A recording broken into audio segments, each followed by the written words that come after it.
Un grand oui au Lyon-Turin.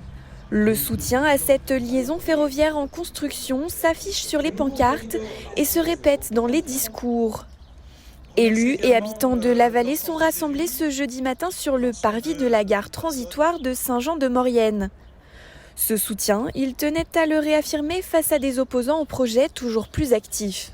Quand je vois ce qui s'est passé avec le TGV sur Bourg-Saint-Maurice, le développement qu'il y a eu sur la Haute-Tarentaise, je me dis que la Maurienne va pouvoir bénéficier du fruit de cette liaison entre la France et l'Italie.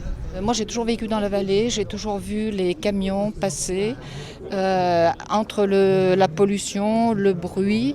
Donc il faut arrêter tout ça maintenant et aller de l'avant. Bien sûr avec la gare internationale, en espérant et on se battra pour avoir des arrêts suffisants, ça va permettre une mise en valeur du territoire, non seulement touristique mais aussi sur le plan économique général, puisque ça nous rapproche des centres de décision.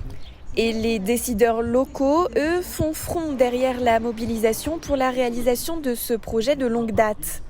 Maires, conseillers départementaux, députés, tous étaient présents pour afficher leur détermination à mener à bien ce projet.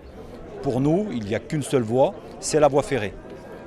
Si demain nous voulons garantir un niveau de transfert des marchandises à travers les Alpes correct, c'est la seule solution, c'est des voies et des équipements dignes de ce nom, puisqu'on parle de plusieurs dizaines de millions de tonnes à transférer chaque année à travers les Alpes. Donc il faut un équipement durable et conçu comme tel. Et on travaille également sur la gare définitive, puisque la gare qui nous accueille aujourd'hui n'est que transitoire. Et on pense que très rapidement, si en octobre on n'a pas de décision sur les accès, on pense qu'on va retarder le chantier parce qu'on ne pourra pas prendre de décision, on ne pourra pas s'investir en tout cas sur le travail de cette future gare qui devra intégrer à un moment les accès et la ligne historique. Donc on voit tout l'enjeu aujourd'hui qu'il y ait une position ferme de l'État.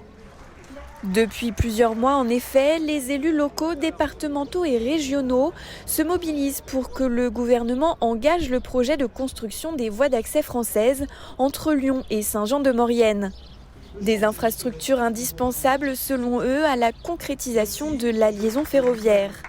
Le président du département de la Savoie, Hervé Guémard, a d'ailleurs salué cette semaine les annonces du ministre des Transports.